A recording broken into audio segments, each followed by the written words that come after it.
Hello बच्चों, आज हम centre of mass find out करने के लिए सीखेंगे।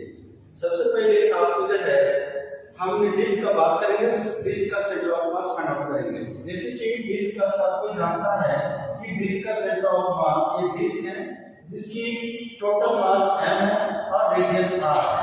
और आपको पता है कि इसका सेंटर ऑफ मास डिस्क का 0,0 होता है, लेकिन इस डिस्क में से कुछ कैविटी काट करके इसको रिमूव कर दिया जाएगा। जो रिमेनिंग पार्ट बचेगा उस रिमेनिंग पार्ट का सेंटर ऑफ मास कैसे फाइंड आउट करेंगे उसके बारे में आज देखेंगे। जैसे कि मान लीजिए सपोज दैट हमने कहा इस डिस्क का टोटल मास कैपिटल M है, रेडियस r है, और अभी इस पार्ट का सेंटर ऑफ मास आपको क्या 0,0 आप देख सकते हैं।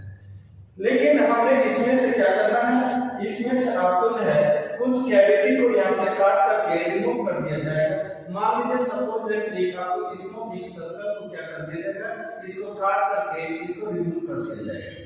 जैसे इसको रिमूव कर दिया जाएगा और रिमूव करने के बाद जो आपको जो पार्ट बचेगा, जैसे कि ये वाला जो पार्ट बचेगा, ये वाला जो पार्ट बचेगा इसकी आपको जो सेंटर ऑफ मास आपको क्या करना, फाइंड आउट करना है। तो आप सेंटर ऑफ मास क्या वही रहेगा या सेंटर ऑफ मास कुछ चेंज होगा? क्या आप सेंटर ऑफ मास आपको जानते हैं जिधर मास होगा उधर सेंटर ऑफ मास उधर मूव कर जाता है। तो आपको ऑब्वियसली सेंटर ऑफ मास पहले यहाँ पड़ता है, आप कुछ न कुछ इस साइड सेंटर ऑफ मास इधर मूव हो जाएगा।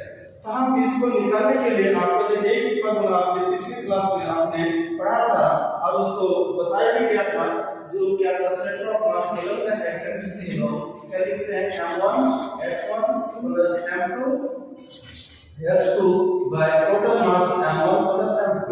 और y के रूप देखा जाए क्या हो जाएगा m1 y1 plus m2 y2 बटे total mass m1 plus m2 होगा। जो आपका जो है ये सेंटर ऑफ मास का आपको फार्मूला है, जो हम इस फार्मूला के द्वारा इसका centre of mass find out करेंगे, जिससे आपको पता चलता है m1 m2 का मास और x1 x2 and y1 y2 का कोऑर्डिनेट। सबसे पहले हम कोऑर्डिनेट पता होना चाहिए। पहले हम कोऑर्डिनेट निकालेंगे पहले होल पार्ट का जब निकालेंगे, होल पार्ट का सेंटर 0,0 है और इसके टोटल मास को हमने कंसीडर कर लिया था m।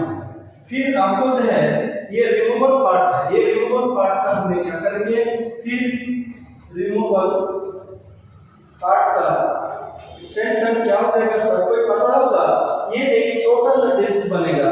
ये छोटा सा डिस्क जो बनेगा इसका रेडियस आपको जो है r/2 है। तो r/2 है तो आप यहां से कितना मूव किया है, यहां से आप r/2 है तो आप लिख सकते हैं r/2 0 है। और इसके मास के साथ फाइंड आउट करेंगे। इसके मास को फाइंड आउट करने के लिए आपको मालूम है कि आपको डिस्क पहले से दिया गया है कि इसका टोटल डिस्क का मास जो है यूनिफॉर्म मास डेंसिटी है। तो उसको निकालने के लिए आपको जो है एक फार्मूला है, उस फार्मूला के द्वारा हम निकालेंगे। जैसे कि आप जानते हैं कि surface mass density surface mass density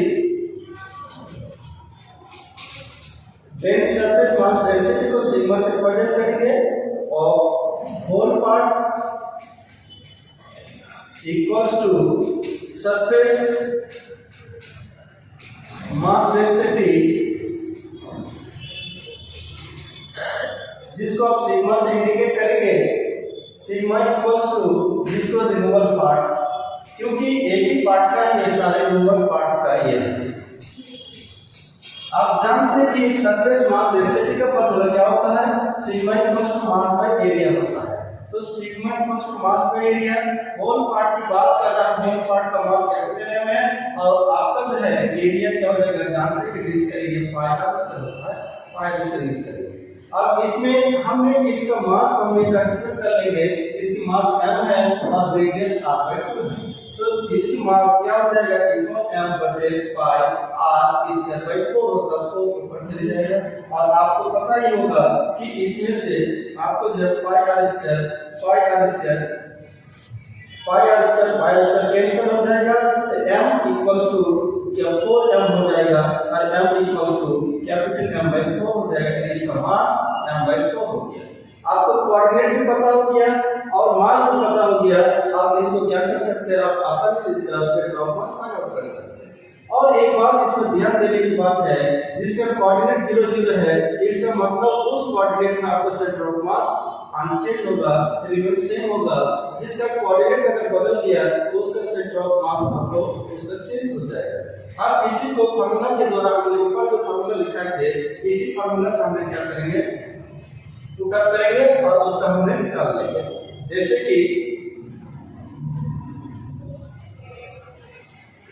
जैसे कि हमने फार्मूला लिखा था सेंटर ऑफ मास के लिए, x के एलॉन्ग की अगर बात कर लिया जाए तो m1 x1 plus m2 x2 बटे total mass m1 plus m2। आप जहां पर रिमूवेबल पार्ट होगा उसका आपको मास को माइनस कर देना है और बाकी same to same put up कर लेना है। m1 मींस क्या होगा, इसकी मास कैपिटल M है और x1 क्या है, 0 0 लिखेंगे और ये रिमूवेबल पार्ट होगा, क्योंकि रिमूवेबल पार्ट के लिए मास m/4 और माइनस के साथ लिखेंगे m/4 इनटू आपको जाएगा r/2 है और total mass m minus capital M/4, क्योंकि ये स्मॉल m का मास टोटल कैपिटल M है और m2 का m/4 है। इसकी कैलकुलेशन करेंगे, 0 हो जाएगा m/r क्या हो जाएगा, 8 लिखा जाएगा माइनस बटे क्या हो जाएगा 4m minus m 3m bye क्या हो जाएगा 4 हो जाएगा। m कैंसिल हो जाएगा, 4 टू द 8 हो जाएगा, 4 टू द 8 तो आपको क्या होगा माइनस r/6। इससे पता चल गया कि centre of mass minus r/6 negative indicate कर रहा है कि आपका सेंटर ऑफ मास इस पार्ट का आपको नेगेटिव एक्सिस की तरफ यहां पर माइनस r/6 आ जाएगा। और आप जानते हैं कि y का सेंटर ऑफ मास क्या हो जाएगा, 0,0 0 हो जाएगा, क्योंकि इसका कोऑर्डिनेट अनचेंज है। तो आप चाहे फार्मूला के कोऑर्डिनेट लिखेंगे m1 y1 प्लस क्या लिखेंगे m2 y2 upon total mass m1 plus m2 लिखेंगे। अब इस फार्मूला में वैल्यू पुट करेंगे, आपको क्या हो जाएगा, 0 हो जाएगा, 0 आ जाएगा। जैसे कि m1 का वैल्यू कैपिटल M, इसका y1 0 माइनस m2 का value m/4 into y2 also 0 by total mass m minus m/4 equals to क्या है, 0 by any number that is 0। आपको क्या लिखेंगे, सेंटर ऑफ मास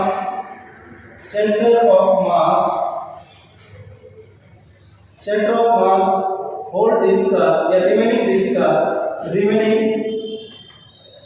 डिस्क का इज क्या हो जाएगा माइनस r/6 0 है। यही आपको जो है इस तरह से फाइंड आउट कर सकते हैं। या कोई बच्चा हो सकता है दूसरे मेथड से भी निकाला जा सकता है, आपको a1 x1 plus a2 x2 के द्वारा भी निकाल सकते हैं बाय टोटल मास। अगर एरिया से भी फाइंड आउट कर सकते हैं, आप इससे फाइंड आउट कर सकते हैं। नेक्स्ट क्लास में फिर देखेंगे इस कैविटी को रिमूव किया गया, फिर आप रिमूव क्या है उस कैविटी को फिर एडिट कर दिया जाएगा, तो उसका मास क्या चेंज दिखाएगा उसको देखेंगे नेक्स्ट क्लास में। अच्छा सही तरह इधर